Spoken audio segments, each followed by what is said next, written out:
We start off with a man we quickly discover to be Logan, hungover, generally looking bad, and sleeping in his company car, which is being stolen by some bad hombres. They don't feel like taking shit from him, so they swiftly dispatch him with their shotgun.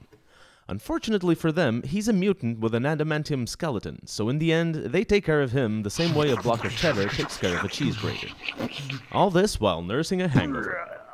As it happens, it's the year 2029, and our heroes live in a lawless, sand-covered country where people eat modified corn, the law seems powerless to control the excesses of a population driven to crime, mutants are persecuted, and tigers are extinct.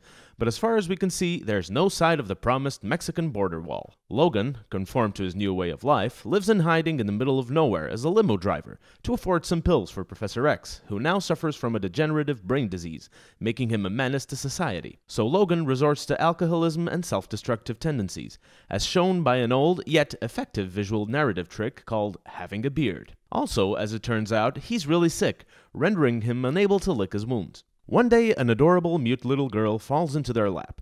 As it turns out, this cute little girl is being chased by the very big bad military corporation of America.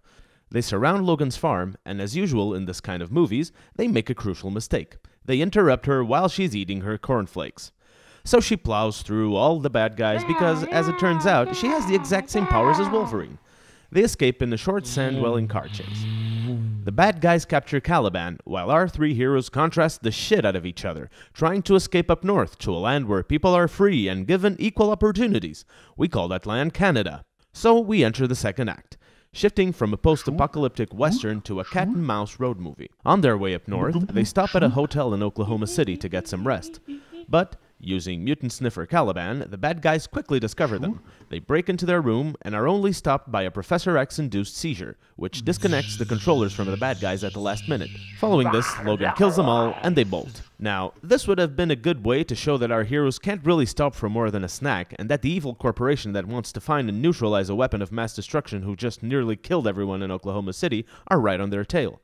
Except, in the following scenes, Caliban gets accused of buying time for our heroes on purpose, which is an odd accusation considering the bad guys were literally in the same room as them, only being stopped by last-minute magic, and our heroes stop before dark to have a nice dinner with a nice family and have a good night's sleep. Which means I might as well have been jerking off into some stranger's popcorn. At least I'd only have lost a couple of DNA strands instead of time. So now we're in the aforementioned nice family's house, where they tell us they're a nice, happy, functional family who have dreams and support each other, which in screenwriter speak means we're sitting ducks being blandly likable so there's more drama to be created by whatever evil thing the bad guys are about to do next. Which, as it turns out, is a Wolverine clone that kills them all after sending Professor X to the great mutant school in the sky.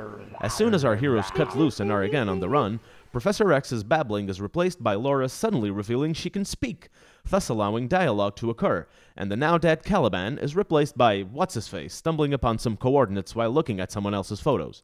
Wow, after a first act consisting of Western alcoholic ranting, cornflakes feeding, slicing and dicing, sand-dwelling, car-chasing standoffs, that was an utterly pointless second act, wasn't it?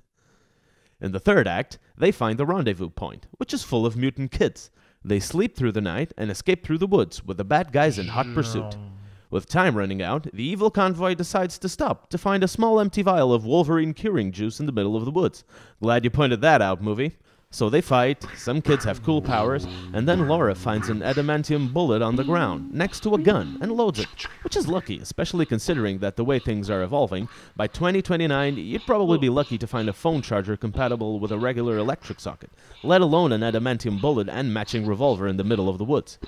So Laura blows evil Wolverine's brains out, and our hero dies. Or does he? Yes, he does. I personally have never seen a single X-Men film, but upon hearing that after 17 years, Hugh Jackman announced his time as the world's most famous mustelid is finished, I got a little bit curious, especially because I noticed how beloved he is, even though his career is... Well, let's put it this way. He is talented, but his movies have a tomato meter average of 54.96%, while Kristen Stewart's movies average, since the Twilight Saga, is 55.71%. Now, I am aware that these values don't mean much in terms of absolute truth and are just sort of a man-made guideline, but I am comparing an adamantium skeletoned Academy Award host's career to Bella fucking Swan. It means two things. The first is that having a sketch in a movie with balls on your chin is worse for your tomato meter average than spending a whole saga between a couple of douchebags. The second, and this is the main point here, is that no matter how many shitty films he does and how many great films Miss Stewart does, the difference in audience recognition for each of them comes from one fundamental thing: charisma. And this movie pulls it off masterfully. They give him an anti-hero vibe, cursing his own powers, having given up hope in a post-apocalyptic world, regaining purpose in his life through a cute and kick-ass little girl, dismembering his way through life with a Western vibe. It's a shame that the comic book movie community has grown so much. It created a pustule within the movie community itself, with enough life of its own to render verdicts on their own movies, resulting in the overappraisal of some films, positioning them among masterpieces who exceeded them by miles.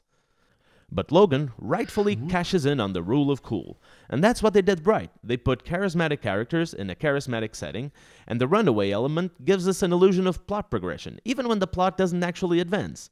This entertains us with bread and circus all along the way.